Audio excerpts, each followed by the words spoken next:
ជនជាតិយើងនេះពេលខ្លះវាអួតខុសរឿងចេះថ្មីហ្នឹងឯកឧត្តមសុកទូចប្រធានរាជរដ្ឋសភាកម្ពុជាលោកមានប្រសាសន៍អំពីរឿងសមាធិតាមបែបព្រះពុទ្ធសាសនាគឺជាការរក្សាចិត្តឲ្យស្ងប់សន្តិពាក្យស្ងប់ក្នុងពុទ្ធសាសនាមិនមែនអសកម្មទេហើយក៏មិនមែនទុតិធិនិយមដែរហើយកុំបារម្ភកាលណាយើងបដិបត្តិសមាធិទៅណាវាអត់បាត់ទឹកដីទេវាអត់អាលាយប្រទេសទេវាមានតែកាត់បន្ថយនៅអបាយមុខហេតុអីពីព្រោះចិត្តវាអត់ស្ងប់ពាក្យអ្វីចិត្តមិនស្ងប់គឺចិត្តដែលអោបកសោបរួមរឹកទៅដោយអីហិង្សាណា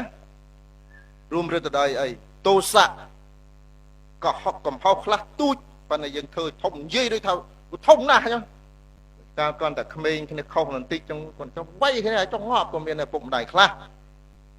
សមាធិក្នុងពុទ្ធសាសនាគឺដៅយោធ្វើឲ្យចិត្តរក្សានៅតុល្យភាពរបស់ខ្លួនក្នុងការរស់នៅជីវិតប្រចាំថ្ងៃនៅជុំវិញសាកលវិទ្យាល័យ Harvard អាមេរិកមានមជ្ឈមណ្ឌលសមាធិប្រហែល30មនុស្សពេញទាំងអស់មិនមែនចេះតែយកអ្វីដែលយើងយកទៅឲ្យគេទេពួកនេះច្បាស់លាស់ណាស់បានគេអនុវត្តសមាធិនេះប្រៀបបានដូចជាដុំពេជ្រដែលព្រះលោកឲ្យមកមនុស្សជាតិណាហើយត្រង់មនុស្សជាតិនឹងយកទៅធ្វើយ៉ាងម៉េចទៀតអាហ្នឹងអាស្រ័យលើខ្លួនឯងតែសមាធិនេះមិនមែនជាបណ្ដាសាទេជាពរជ័យដែលមនុស្សជាតិទទួលបានហើយព្រះពុទ្ធសាសនាណាបកូនណានៅលើទឹកដីអឺរ៉ុបណាដែលគេអាចទទួលយកបានណាមិនមែនដោយសារបកូនណាចេះនិយាយធម៌អាទេអឺរ៉ុបខ្លះអានបីដកច្រើនអានគម្ពីរពុទ្ធសាសនានឹងច្រើនជាងបកូនណាទៅទៀតនោះគឺដោយសារសមាធិនេះឯងដែលអាចធ្វើឲ្យគេមើលឃើញសច្ចធម៌ដែលគេយល់ថាអូសមាធិនេះជារឿងខ្លួនឯងសុទ្ធសាធហើយអត់មានអ្វីផ្សេងណាបច្ចេកទេសណាដែលមនុស្សលោកអាចចូលទៅកាន់ទីជម្រៅនៃដួងចិត្តបានឡើយលើកលែងតែបច្ចេកទេសមួយឈ្មោះសមាធិសាកលវិទ្យាល័យមួយឈ្មោះ MIT នេះ Massachusetts Institute of Technology ជាសាកលវិទ្យាល័យល្បីខាងវិទ្យាសាស្ត្រនៅឆ្នាំ1969អ្នកគុណរយៈចម្ងាយពីផែនដីទៅភពព្រះច័ន្ទណាគឺពួក MIT នេះឯងអ្នកគុណឲ្យយានអវកាសរបស់អាមេរិកហោះទៅមិនសាលាធម្មតាទេណាហើយកណាមុនចេញមកហ្នឹងកណាទៅចូលរួមបើកមជ្ឈមណ្ឌលកម្មវិធីសិក្សាព្រះពុទ្ធសាសនាសមាធិនៅ MIT ហ្នឹងអញ្ចឹងសមាធិនេះវាផលប្រយោជន៍ខ្លាំងណាស់ហើយប្រកូនណាម្ចាស់កណាទូលប្រកេនរឿងមួយទៀតសម័យបច្ចុប្បន្ននេះណាកុំឃើញអ្នកបដិបត្តិពុទ្ធសាសនាគេជាពុទ្ធសាសនិកមិនមែនទេគេយល់ថាបច្ចេកទេសវិបស្សនាដែលរស់ឃើញដោយព្រះសម្មាសម្ពុទ្ធជាម្ចាស់នេះជាបច្ចេកទេសដែលមានប្រសិទ្ធភាពយ៉ាងអស្ចារ្យល្អប្រសើរផ្ដល់ផលប្រយោជន៍ទីនេះកន្លែងនេះទឹកដីនេះវាមិនអាចមាននរណាតែម្នាក់ឯងជ្រុងបានទេវាត្រូវគ្រប់ជ្រុងទាំងអស់ហើយព្រះពុទ្ធសាសនានេះមិនមែនជាមជ្ឈមណ្ឌលឬក៏ជាការបដិបត្តិដែលបំផ្លាញនៅសង្គមនេះគឺជាការបដិបត្តិជួយសង្គមជួយបណ្ដុះមនុស្សពង្រឹងស្មារតីជាតិនិងធ្វើឲ្យមនុស្សខ្មែរដែលមកបួសនេះមានចិត្តល្អស្រឡាញ់ទឹកដីនិងស្រឡាញ់សង្គមសូម្បីតែព្រះពុទ្ធជាម្ចាស់ណាព្រះអង្គតែងតាំងអាសាវៈ80ព្រះអង្គដើម្បីអីទៀតអសីតិមហាថៃហ្នឹងជាអីគេទៀតតំណាងឲ្យអីណាជាជំនាញព្រះសារីបុត្រជំនាញអីបញ្ញាឃើញទេនៅជុំវិញព្រះសម្មាសម្ពុទ្ធជាម្ចាស់ហ្នឹង80ឯកទេសដែលជាមន្ត្រីជាមន្ត្រីចិត្តដូចពិបាកស្ដាប់តិចជាសាវកដែលជំនាញ80អ្នកណាចង់មានបញ្ញាអត់អ្នកណាចង់និយាយពីរឿងបញ្ញាព្រះលោកឲ្យព្រះសារីបុត្រអត់អ្នកណាចង់សាកឆាធោបញ្យលធោអីយ៉ាងម៉េចឲ្យទៅអ្នកណាព្រះមហាកចាយយណៈពេលដែលព្រះអង្គនិមន្តទៅផ្លូវឆ្ងាយព្រះអង្គតែងតែយកអង្គណាទៅតាមសេវលីឃើញទេនេះដំណើររបស់ព្រះសម្មាសម្ពុទ្ធណាយើងចឹងដែរប្រសងចឹងដែរប្រកូនណាអើយកណាអង្វរពេលខ្លះទៀតឆ្នាំណានោះមានបញ្ហារឿងចម្រៀងរឿងអីនឹងឃើញលោកទៅខមមិនទៅបញ្យលឲ្យអត់ចេះទេព្រះអង្គឲ្យទុកឲ្យលោកសិល្បៈលោកដោះស្រាយយើងស្ដាប់លោក ហើយញាតិញោមចឹងដែរទៀតតេតងសាសនាសួរព្រះអង្គសិនយើងមានអ្នកប្រាជ្ញតើយើងមានអ្នកចេះដឹងតើអញ្ចឹងដើម្បីឲ្យសង្គមយើងល្អទាំងអស់គ្នាយើងពឹងគ្នាយើងជួយគ្នាព្រោះផ្ទះរបស់យើងហើយយើងអត់មានអ្នកណាចេះគ្រប់ទេបើផ្នែកសាសនាសួរអ្នកជំនាញសាសនាបើផ្នែកព្រំដែនសួរអ្នកព្រំដែនបើផ្នែកទាហានសួរគេអ្នកកាន់កំភ្លើងកុំយល់រឿងកំភ្លើងទៅសួរលោកនោះលោកមិនទៅចេះឲ្យលោកហើយលោកចឹងដែរណារឿងណាដែលមិនមែនរបស់យើងរៀនពីគេនេះជាវិធីសាស្ត្រនៃការកសាងសង្គមកុំឲ្យតែបើកភ្នែកឡើងឃើញនេះតែគ្នាពុទ្ធោកំសត់ម្លេះតែយើងកូនណាចាប់ពីពេលនេះទៅទាំងអស់គ្នាទាំងញោមទាំងប្រសក់យើងត្រូវរៀនពីគ្នាទៅវិញទៅមកជំនាញទៅវិញទៅមកបើមិនចឹងទេអត់ទេបងហើយកណាឃើញប្រសងអង្គខ្លះចូលទៅខមមិនជេរឯកឧត្តមសុកទូចនោះព្រះអង្គអើយកុំទៀតណាកុំជម្រាបជូនគាត់ឲ្យស្រួលកុំជុំជេរគាត់ទៅទោះក្នុងន័យថាទូលជម្រាបជូនឲ្យស្រួលណាឯកឧត្តមអើយចេះទេពួកប្រសងនេះมันអាចប្រើពាក្យអាក្រក់អីទៅប្រមាថកាត់ទៀនទេគាត់ជាញោមគាត់ជាអីចឹងណាចាស់ចង់ទូលប្រកេនបន្តិចប្រសងបកករណាជាម្ចាស់គ្រប់ព្រះអង្គរឿងអប់រំចិត្តនេះរឿងចិត្តនេះវាស្មុគស្មាញវាពិបាកអប់រំតែនៅតែមានវិធីហ្នឹងហើយដោយសារតែប្រទេសរបស់យើងជាអ្នកកាន់ព្រះពុទ្ធសាសនាហើយប្រទេសកម្ពុជានេះទៀតមិនមែនតែមួយគត់ទេនៅលើពិភពលោកនេះដែលកាន់ពុទ្ធសាសនាពុទ្ធសាសនាដែលគេប៉ាន់ប្រមាណនៅពេលបច្ចុប្បន្ននេះថាមានប្រហែលជាចន្លោះពី6-700ទៅ1000លានអ្នកខ្លះថា700ខ្លះថា800អត់ច្បាស់ទេប៉ុន្តែតួលេខដែលច្បាស់គឺមិនក្រោម500លានអ្នកទេហើយកាន់ពេញពិភពលោកទាំងអស់ឥឡូវនេះហើយនៅអឺរ៉ុបនៅមជ្ឈិមបូព៌ាដោយសារតែព្រះពុទ្ធសាសនានេះបានផ្សព្វផ្សាយទៅកាន់ទីដទៃនៅលើពិភពលោកនោះវាច្រើនកន្លែងច្រើនប្រទេសហើយអាយុកាលនៃសាសនានឹងមាន2568ឆ្នាំហើយមកដល់ថ្ងៃនេះមកដល់ពេលនេះអញ្ចឹងទៅពុទ្ធសាសនានីមួយនឹងក៏មានលក្ខណៈប្រពៃណីខ្លះផ្ទាល់ខ្លួនតាមបែបភូមិសាស្ត្រខ្លះអំបូរខ្លះវប្បធម៌ចូលគ្នានេះឲ្យលេចកើតតែនៅក្នុងនោះមានមួយដែលគេទទួលស្គាល់ថាការបង្រៀនរបស់ព្រះសម្មាសម្ពុទ្ធជាម្ចាស់នេះមានផលហើយផ្ដល់នូវប្រយោជន៍ដល់សង្គមថ្មីហ្នឹងឯកឧត្តមសុកទូចប្រធានរាជរដ្ឋសភាកម្ពុជាលោកមានប្រសាសន៍អំពីរឿងសមាធិចេះកណាចង់ចម្រើនពរប្រគុណណាឲ្យចូលចម្រើនពរឯកឧត្តមលោកបានជ្រាបដែរថាសមាធិរឿងនេះចេះទេសមាធិហ្នឹងយាវស្រួលស្ដាប់មានន័យថារក្សាចិត្តឲ្យស្ងប់មិនមែនសមាធិទៅមើលលេខឆ្នោតទេមិនមែនសមាធិទៅឃើញខ្មោចទេមិនមែនសមាធិឲ្យលក់ដីដាច់ទេមិនមែនសមាធិឲ្យបានឡើងធំទេសមាធិតាមបែបព្រះពុទ្ធសាសនាគឺជាការរក្សាចិត្តឲ្យស្ងប់សន្តិពាក្យស្ងប់ក្នុងពុទ្ធសាសនាមិនមែនអសកម្មទេហើយក៏មិនមែនទុតិធិនិយមដែរសមាធិក្នុងពុទ្ធសាសនាគឺដៅយកធ្វើឲ្យចិត្ត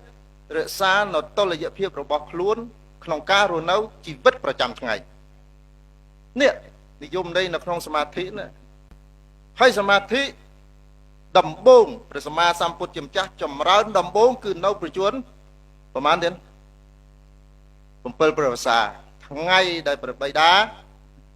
ប្រារព្ធពិធីចោទព្រះនង្គ័លហ្នឹងព្រះពោធិសត្វលោកសមាធិណាហើយសមាធិនេះគឺគ្រប់វ័យទាំងអស់ទៀតបើនៅអឺរ៉ុបខ្ញុំកណាធ្លាប់ទៅគង់នៅរៀននៅអាមេរិកនោះ4ឆ្នាំហ្នឹងកណាឧស្សាហ៍ទៅតាមសាលាណាស់ទៀតគេយល់ឃើញថាសមាធិនេះវាជាបច្ចេកទេសមួយ ដែលជួយចិត្តរបស់សិស្សរបស់គេឲ្យស្ងប់បានស្ងប់ក្នុងទីនេះកុំយល់ច្រឡំមិនមែនអសកម្មទេមិនមែនអវិជ្ជមានទេមិនមែនគុណវិបត្តិទេស្ងប់នេះគឺក្នុងន័យថាល្អពាក្យបុរាណខ្មែរថានឹងធឹងណែបាសអញ្ចឹងណា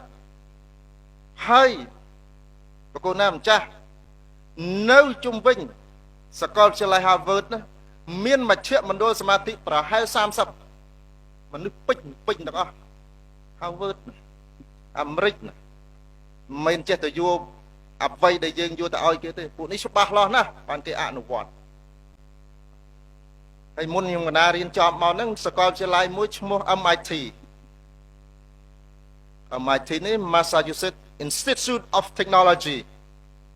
ជាសាកលវិទ្យាល័យល្បីខាងវិទ្យាសាស្ត្រនៅឆ្នាំ1969អ្នកគុណរយៈចម្ងាយពីផែនដីទៅភពប្រច័ន្ទណាគឺពួក MIT នេះឯងអ្នកគុណឲ្យយានអវកាសរបស់អាមេរិកហោះទៅមិនសាលាធម្មតាទេណាហើយកណាមុនចេញមកហ្នឹងកណាទៅចូលរួមបើកមជ្ឈមណ្ឌលកម្មវិធីសិក្សាព្រះពុទ្ធសាសនាសមាធិនៅ MIT ហ្នឹងអញ្ចឹងសមាធិនេះវាផលប្រយោជន៍ខ្លាំងណាស់ហើយប្រគល់ណាម្ចាស់កណាទូលប្រកេនរឿងមួយទៀតសម័យបច្ចុប្បន្ននេះណាកុំឃើញអ្នកបដិបត្តិពុទ្ធសាសនាគេជាពុទ្ធសាសនិកមិនមែនទេគេយល់ថាបច្ចេកទេសវិបស្សនាដែលរស់ឃើញដោយព្រះសម្មាសម្ពុទ្ធជាម្ចាស់នេះជាបច្ចេកទេសដែលមានប្រសិទ្ធភាពយ៉ាងអស្ចារ្យល្អប្រសើរផ្ដល់ផលប្រយោជន៍នេះនៅស្រុកអាមេរិកមានមជ្ឈមណ្ឌលមួយរបស់ជាតិគេនេះមជ្ឈមណ្ឌលហ្នឹង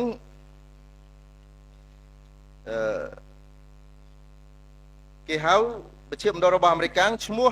US Center for Disease Control and Prevention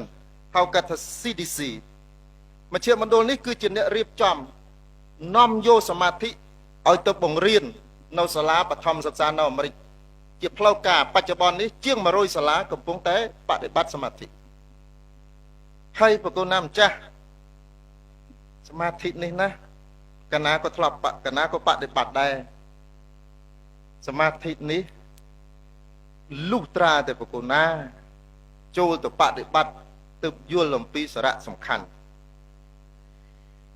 មានពេលមួយនោះព្រាហ្មណ៍សួរព្រះសម្មាសម្ពុទ្ធជាម្ចាស់សួរថាព្រះអង្គបបិទ្ធព្រះអង្គនៅចម្រើនចុះព្រះអង្គបដិបត្តិសមាធិនឹងឃើញព្រះអង្គឃើញព្យាយាមរក្សាចិត្តព្រះអង្គបដិបត្តិនឹងព្រះអង្គបានផលអីមកវិញទេព្រះលោកឆ្លើយថាម៉េចថាមនាលព្រាហ្មណ៍តថាគតគ្មានបានស្អីទេក្រៅតែអំពីចិត្តរបស់តថាគតនឹងប្រះចាកនៅទុក្ខកង្វល់ទាំងឡាយតថាគតមិនខ្លាចនៅសេចក្តីស្លាប់តថាគតមិនខ្លាចនៅភាពចាស់ជរាកិលេសទាំងឡាយដែលមកអង្រួនចិត្តរបស់បទុជននឹងមិនអាចមានដល់តថាគតឡើយនេះឯងជាផលនៃសមាធិកុមាររបស់យើងនេះណាដើមដំបូងនៃជីវិតរបស់កុមារក្នុងអាយុគេសិក្សាទៅចន្លោះពី2ឆ្នាំ3 4 5ឆ្នាំនេះអ្វីដែលកើតឡើងចំពោះកុមារហ្នឹងវានឹងជះឥទ្ធិពលវានឹងមានឥទ្ធិពលទៅដល់កុមារនោះពេញមួយជីវិតអញ្ចឹងគេបារម្ភណាស់ទៀតអញ្ចឹងចិត្តដែលបានអប់រំណាមានន័យថារក្សាភាពស្ងប់ឲ្យកុមារនេះជាត្រង់ហើយកុំបារម្ភកាលណាយើងបដិបត្តិសមាធិទៅណាវាអត់បាត់ទឹកដីទេវាអត់អាលាយប្រទេសទេវាមានតែកាត់បន្ថយនៅអបាយមុខហេតុអីពីព្រោះចិត្តវាអត់ស្ងប់ពាក្យអ្វីចិត្តមិនស្ងប់គឺចិត្តដែលអោបកសោបរួមរឹកទៅដោយអីហិង្សាណារួមរឹកទៅដោយអីទោសៈក៏ហកកំហុសខ្លះទូចប៉ុន្តែយើងធ្វើធំនិយាយដូចថាធំណាស់អញ្ចឹងវាអត់ទេគឺប្រគល់ណាម្ចាស់ធ្លាប់រស់នៅជាមួយប្រគល់ណាមានចិត្តគល់ណាដឹងហើយពេលខ្លះ ចិត្តយើងនេះណាយើងគិតថាកំហុសអ្វីដែលយើងធ្វើហ្នឹងណាដូចថាយើងគេធ្វើខុសមកលើយើងវាដូចថាវារឿងវាទូចប៉ុន្តែយើងឆ្លើយតបនោះវាធំណាស់ចុងកាលគ្រាន់តែក្មេងគ្នាខុសបន្តិចចុងគាត់ចុះវាយគ្នាឲ្យចុះងាប់ក៏មានឪពុកម្ដាយខ្លះណាអត់ទេព្រះលោកថាអត់ទេព្រះអង្គលោករស់ឃើញបច្ចេកទេសនេះហើយលោកប្រាប់ដល់មនុស្សលោកមនុស្សជាតិទាំងអស់ថាជូនអ្នកយកបច្ចេកទេសនេះទៅបដិបត្តិទៅវានឹងធ្វើឲ្យចិត្តរបស់អ្នកស្ងប់កាលណាចិត្តស្ងប់វាធ្វើឲ្យចិត្តនឹងយ៉ាងម៉េចទៀតមានតុល្យភាពកាលណាមានតុល្យភាពវាធ្វើឲ្យបុគ្គលហ្នឹងមានឱកាសដើម្បីនឹងមើលឃើញអ្វីនៅក្នុងโลกនេះនឹងច្បាស់ក្រាន់បើព្រោះមានចិត្តស្ងប់តែចិត្តស្ងប់មានឱកាសនឹងបដិបត្តិដូចសិស្សទាំងអស់អញ្ចឹងប្រគណាបើអត់ស្ងប់អត់ចិត្តអត់នឹងទេណាបើថាចិត្តស្ងប់ទេមនុស្សវាពិបាកស្ដាប់បន្តិចបើថាចិត្តនឹងទេមនុស្សស្រួលស្ដាប់កាលណាចិត្តអត់នឹងទេណាលោកម្ចាស់រៀនអត់អាចចាំបានទេបើកំពុងតែទិញលោកម្ចាស់គិតញោមអាម៉េចញោមប្រុសអាម៉េចអានេះអាម៉េចអានោះអាម៉េចអត់ទេចិត្តស្ងប់សមាធិនេះប្រៀបបានដូចជាដុំពេជ្រដែលព្រះលោកឲ្យមកមនុស្សជាតិណាហើយត្រង់មនុស្សជាតិនឹងយកទៅធ្វើយ៉ាងម៉េចទៀតអានឹងអាស្រ័យលើខ្លួនឯងតែសមាធិនេះមិនមែនជាបណ្ដាសាទេជាពរជ័យដែលមនុស្សជាតិទទួលបានហើយព្រះពុទ្ធសាសនាណាបកូនណានៅលើទឹកដីអឺរ៉ុបណាដែលគេអាចទទួលយកបានណាមិនមែនដោយសារបកូនណាចេះនិយាយធម៌អាទេអឺរ៉ុបខ្លះអានបីដកច្រើនអានគម្ពីរពុទ្ធសាសនានឹងច្រើនជាងបកូនណាទៅទៀតណាគឺដោយសារសមាធិនេះឯងដែលអាចធ្វើឲ្យគេមើលឃើញសច្ចធម៌តែគេយល់ថាអូសមាធិនេះជារឿងខ្លួនឯងសុទ្ធសាធហើយអត់មានអ្វីផ្សេងណាបច្ចេកទេសណាដែលមនុស្សលោកអាចចូលទៅកាន់ទីជំរៅនៃដួងចិត្តបានឡើយលើកលែងតែបច្ចេកទេសមួយឈ្មោះសមាធិអញ្ចឹងបកូនណាហើយកណាសប្បាយចិត្តឃើញតាមសាលាមួយចំនួននាំក្មេងៗចុះវាមានតែខាតអីហើយក្មេងទាំងអស់នោះវាមិនទៅអង្គុយណាបានកន្លះម៉ោងណា2នាទី3នាទីឲ្យចិត្តគ្នានឹងស្អាតណាអញ្ចឹងសមាធិនេះផលប្រយោជន៍ច្រើនណាស់បកូនណាខ្ញុំកូនណាឧស្សាហ៍កាលនៅស្រុកអាមេរិកហើយសមាធិនេះមិនមែនជាឈ្មោះនៃអត្តសញ្ញាណទេវាជាបច្ចេកទេសអាមេរិកកាំងគេយល់ឃើញចឹងទៀតនៅអង់គ្លេសខ្វះគ្រូទៀតណា300សាលាបឋមសិក្សាកំពុងតែបប្រតិបត្តិនៅសតិបត្តិដ្ឋានអ្នកប្រាជ្ញលោកខាងលិចមួយឈ្មោះ Carl Gustav Jung ជាបិតាចិត្តវិទ្យាធំរបស់លោកខាងលិចគាត់ជាអ្នកព្យាបាលដួងពិការ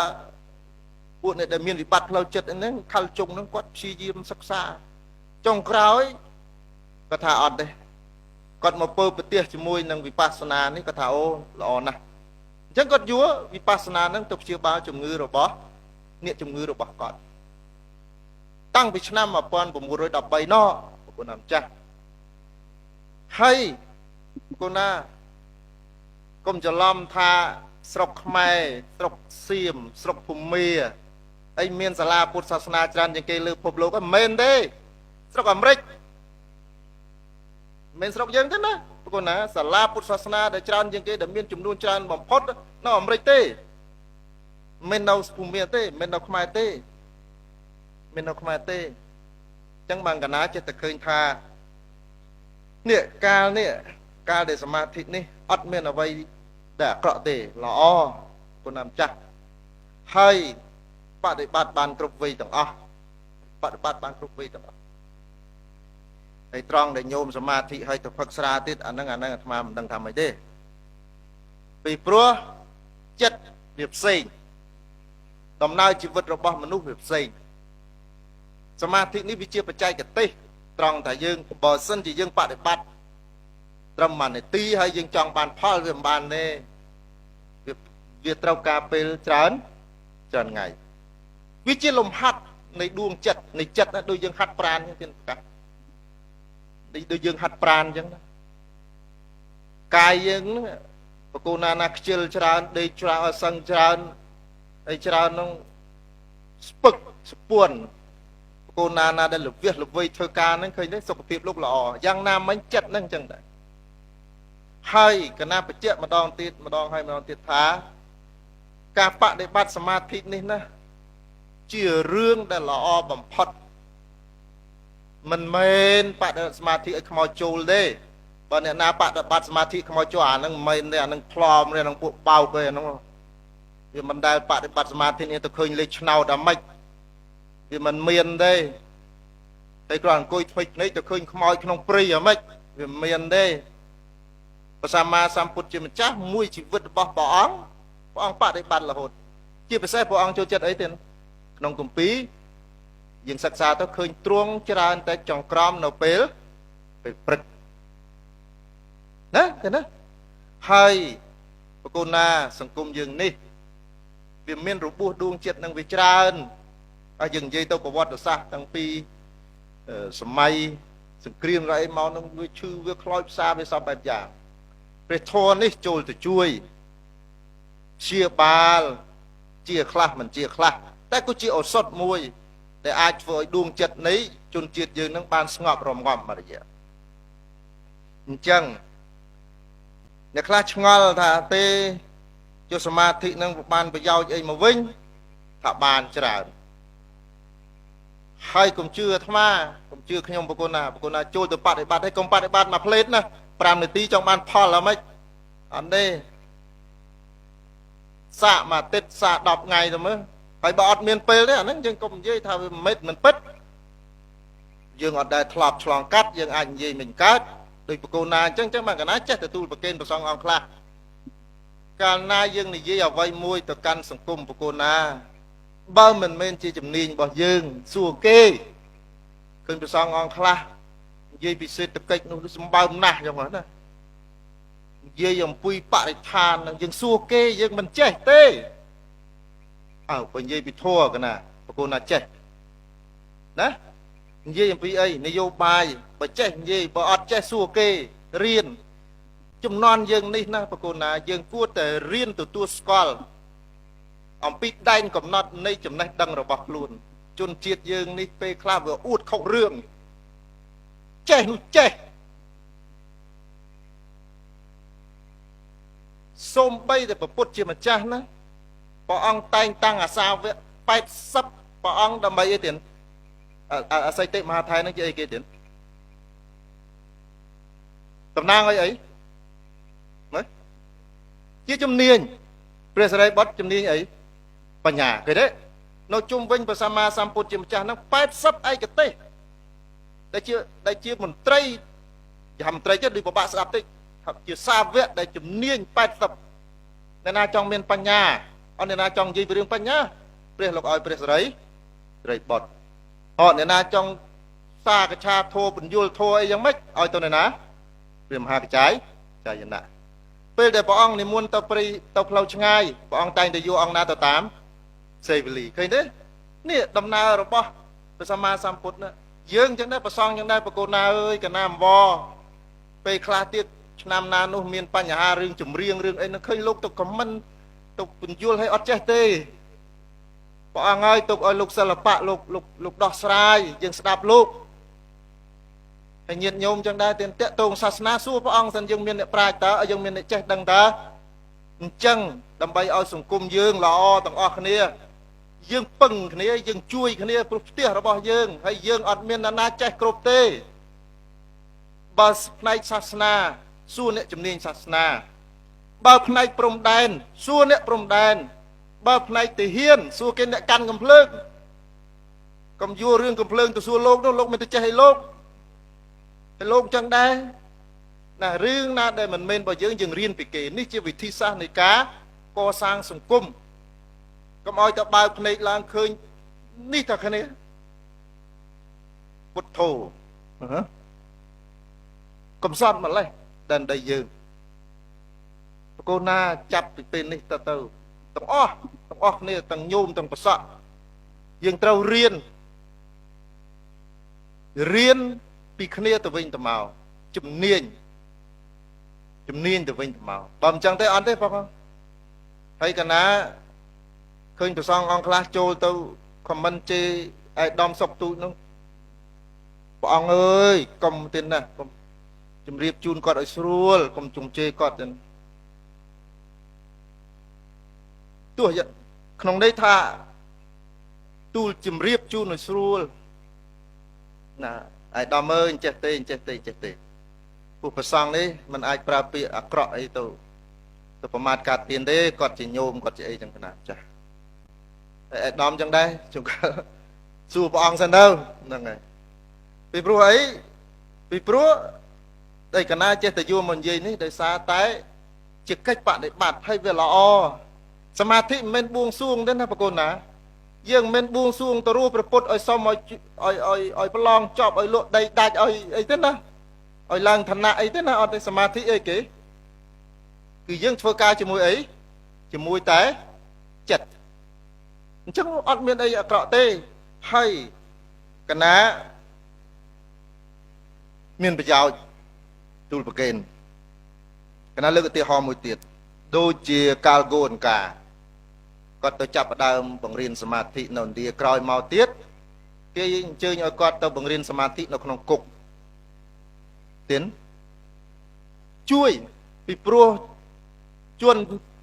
ចំពិរុទ្ធនឹងជួនពិរុទ្ធនឹងពិរុទ្ធជាជួននឹងគាត់លំបាកណាស់ពេលខ្លះកំហុសដែលគាត់ធ្វើវាហួសទៅហើយតែច្បាប់មិនអនុញ្ញាតឲ្យគាត់ហួសដោយគ្មានការដាក់ទោសទេតែចិត្តរបស់គាត់ល្អអញ្ចឹងគេអញ្ជើញឲ្យគាត់ទៅចូលទៅជួយហើយគេសិក្សាទៅរកឃើញថាពិរុទ្ធជនទាំងអស់នោះពេលដែលចេញពីគុកហើយភាគរយតិចណាស់ដែលគាត់វិលត្រឡប់មកធ្វើរឿងអាក្រក់វិញពីព្រោះសមាធិនេះវាជាការរក្សាចិត្តឲ្យស្ងប់ខណៈពេលដែលរក្សាចិត្តឲ្យស្ងប់គឺវានឹងអនុញ្ញាតឲ្យបុគ្គលនោះអាចសិក្សាអាចធ្វើការអ្វីបានល្អប្រសើរហើយរឿងទាំងអស់នេះគេកំពុងតែអនុវត្តនៅស្រុកអឺរ៉ុបនេះឯងហើយកាលណាគិតថាស្រុកយើងនេះណាសមាធិនេះមិនតាន់ឲ្យបានជាក់លាក់ទេច្រើនតែមាននៅក្នុងមជ្ឈមណ្ឌលទេសូម្បីតែបកូនណាហ្នឹងក៏បដិបត្តិខ្លះអត់បានផងព្រះអង្គខ្លះក៏មិនសូវបានក៏បានតិចតួចបើតាមមជ្ឈមណ្ឌលហើយតាមសាលារៀនហ្នឹងអត់មានទេ3 4នាទីអញ្ចឹងទេអញ្ចឹង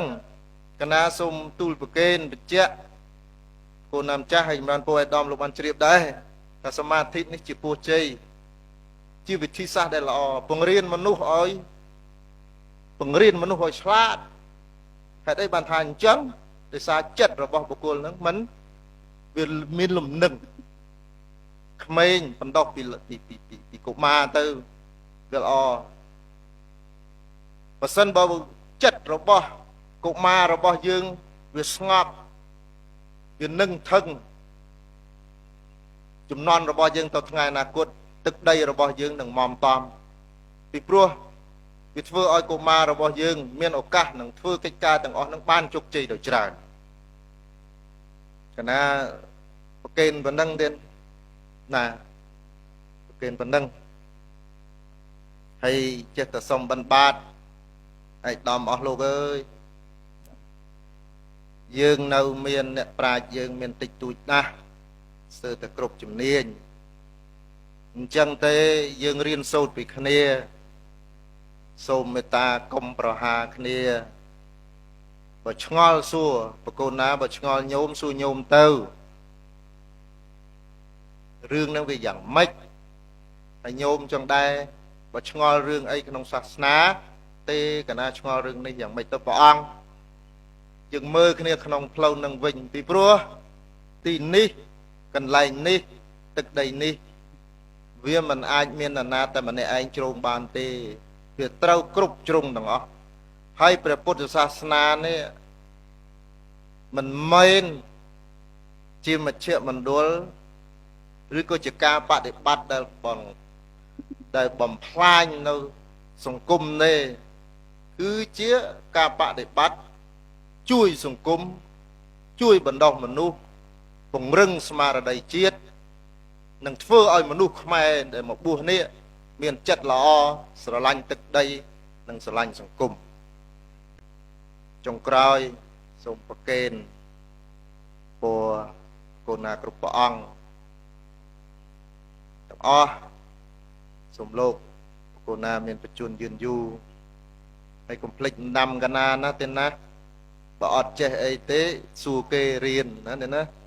រៀនឲ្យចេះហើយចាំទៅចែករំលែកហ្នឹងហើយប្រសិនជាញោមពុទ្ធបរិស័ទណាលោកពាក្យមានពាក្យមិនពិរោះអីសូមបិណ្ឌបាតកុំចូលទៅជេរគាត់ក៏ជាញោមរបស់យើងដែរបើថាគាត់មិនមែនអ្នកកាន់ពុទ្ធសាសនាទេអ្នកណាក៏ដោយក៏ឈ្មោះថាគាត់នឹងជាមានឈាមជួរជាខ្មែរដែរពូជយើងកុំមើលគ្នាក្នុងផ្លូវមិនល្អកំសត់ពូជយើងណាកំសត់ណាស់ចឹងកុំឲ្យកំសត់ទៀតស្រឡាញ់គ្នាឡើងឲ្យតម្លៃគ្នាឡើងទាំងប្រសក់ទាំងប្រសង់ថ្វាយពពព្រះមេគុណពីគណៈជូនពរអាដាមអភិបាលរងអង្គពិធីទាំងមូលសម្បានប្រកបដោយពុទ្ធពរទាំង4ប្រការយុវណៈសុខៈពលៈកំបីក្លែងក្លែកឡើយហើយកណាមកនេះក៏មិនមានបច្ច័យអីច្រើនទេមកនឹងចូលរួមតិចតួចជាមួយព្រះអង្គកម្មវិធីទៅណាហ្នឹងហើយប្រកេនបណ្ណាយកប៉ុណ្ណឹងទៅហ្នឹងហើយហើយសង្ឃឹមថាឆ្នាំក្រោយយើងមានសំណាក់និស្សិតចប់ហ្នឹងហើយការប្រឡងនិធានទៀតសូមអរព្រគុណ